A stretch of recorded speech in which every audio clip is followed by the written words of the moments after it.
بله، آقا معیار گنجه‌ای در حال نصب کرکره برقی شاندرمان هستیم.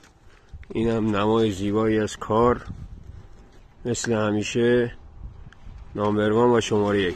آقا معیار خسته نباشی داداش. کاملا زیبا، تمیز مشاهده میکنید. پایان کار، اتمام کار.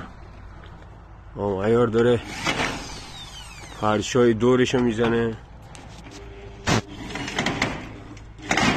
این هم از دوست کرم مربی. قلب منی مربی، خسته نباشی. غم تو آقا جفاتی. فدات شم قلبی داداش، خسته نباشی مربی. فدای چشات نگاه صدات. کنج لوات.